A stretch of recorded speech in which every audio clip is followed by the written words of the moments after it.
I'm Asatsu5, and this is a scenario that I experienced in the 8th grade.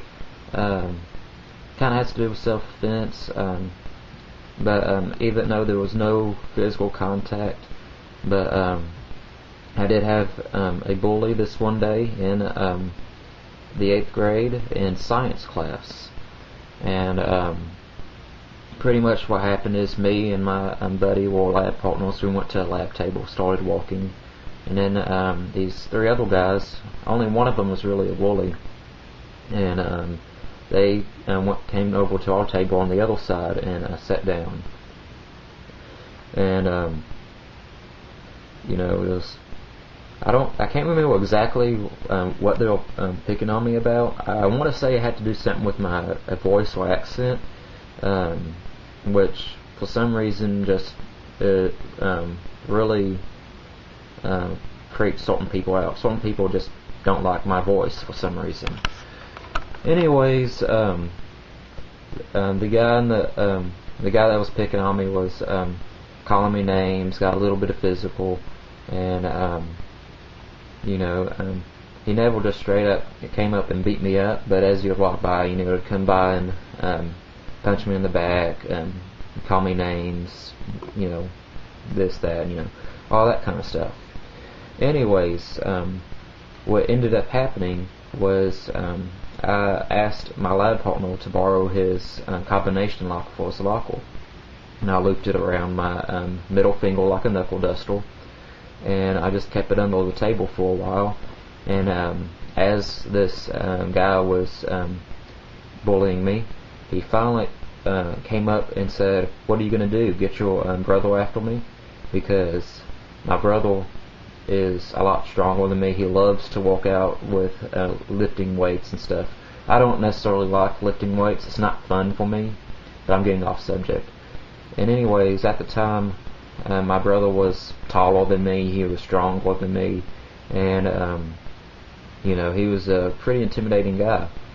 And he said, "What are you going to do? You going to stick your brother at me?" And I don't know why he said that. I guess he was trying to suckle me into hitting him, so he would have a reason to really wail on me. I don't know.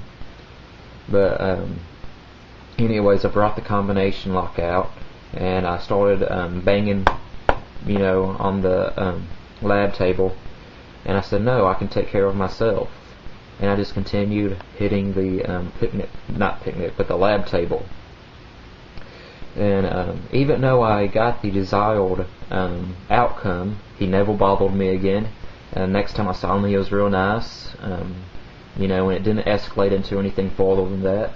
I got the desired outcome, but still, I think that I could have done better.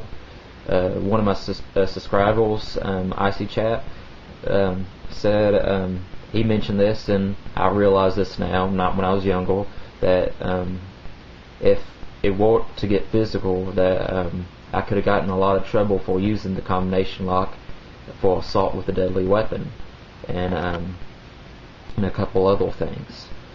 But the show of potential force did prevent an actual fight. And even though I'm not necessarily happy with what I did,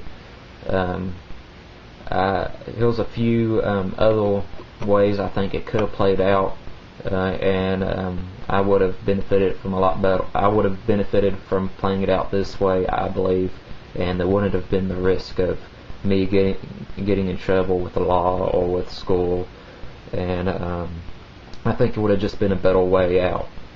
But again, it is always better to have options. The more options you have, the better off you will be. And I'll probably say that a lot through these series of videos on self-defense, martial arts philosophy, and so on and so forth. Anyways, I believe that one path I could have taken was sending my lab partner to get a teacher. That way, I would never have taken my eyes off of the potential threat, but yet I'll be getting the help of a teacher.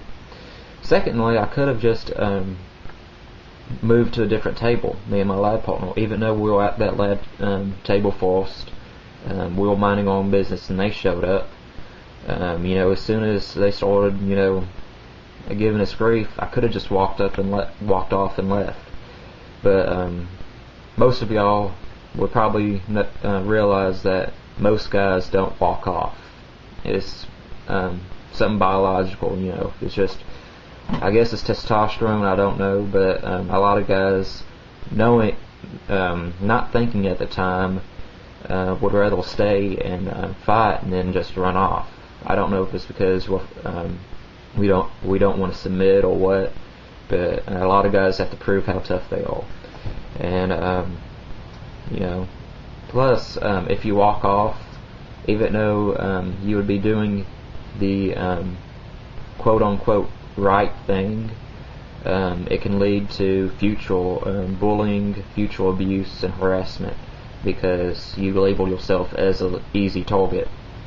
But you wouldn't have gotten in trouble, and I didn't get in trouble. But some other scenarios is, you know, just yell out in class, "Hey, teacher, I need help." But as you know, I did none of these things. I decided to pull out a weapon, which is not cool for an unarmed attacker. Ideally, I wouldn't want to pull out a weapon on an unarmed attacker unless it was a life and death situation. He was just that much stronger than me. Anyways, I just wanted to kind of give a more three-dimensional view of how I could have solved this. Like I said, I had no more problems with this guy. He was real nice to me the rest of the time that he went to our school, and I didn't get in trouble, got the desired effect.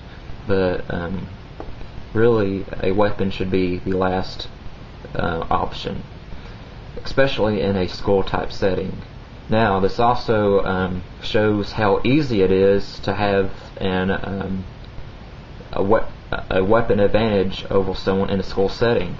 Now, there's a lot of schools that have metal detectors, and they have, I don't know if they frisk or not, but there's a lot of schools with metal detectors. They have a zero tolerance for weapons. Yet somehow, just like in prisons, people find out ways to get the advantage over the person they're attacking or fighting. I mean, just like in prisons, prisoners, they will make crossbows, they'll make knives, they'll make guns. They've actually made guns out of plumbing parts and different things. And it's no different from school. At school, if kids want to bring something to school to cause a potential harm to another student, they can. There's the lock, pencils, books, magazines, let's see, backpacks. There's a lot of different things, if you're creative enough, you can use as a weapon. So really, the whole we're going to ban all of this from this area, it doesn't work, because only the people who break the rules is going to be armed. And that means that people who obey the rules are unarmed and unable to defend themselves against people who are armed. It sounds kind of familiar. You know, like Columbine, Virginia Tech. Anyways, just on a side note, for my freshman year for history class, we're studying the medieval times and the Renaissance. And our teacher said she wanted us to make a replica. This is just kind of a blow-off grade that I took way too seriously. And she told us that she wanted us to make a model of a castle, shield, and/or a weapon like a trebuchet, catapult, battering ram. Just make a kind of an artistic replica of a weapon or shield or castle. Well, both me and my brother took this assignment pretty seriously. We wanted to blow everybody else's replica away.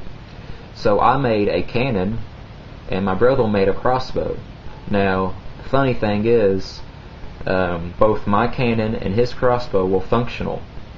His crossbow, if it had the right bolt and arrowhead, I'm very confident it can kill a rabbit. My cannon actually shot using gunpowder and a steel ball bearing. And I filmed myself shooting it after I got my grade for it, and brought the film up though to show everybody. And you know, it's just one of those things you can get away with in a very small school. Not trying to get anybody in trouble, not necessarily bragging, but that also shows if there's a way to get something into a school. If there's a will to get something into a school, you can. I just thought that was kind of interesting. Anyways, that is my breakdown of the 8th grade confrontation. Luckily, it did not escalate into an actual fight. I was able to take care of the situation the best that I knew how at the time, and no one got hurt. So that is it, and I will have a couple more of these types of videos where I'm breaking down a situation, and I even have some footage I've taken of a potential fight taking place that was broken up by a teacher. I'll take out the audio, but I'll show the video, or at least a part of it, and then I'll explain how I think this could have gone better, how we could have prevented the confrontation in the first place. I'm Asatsu5, and I am out.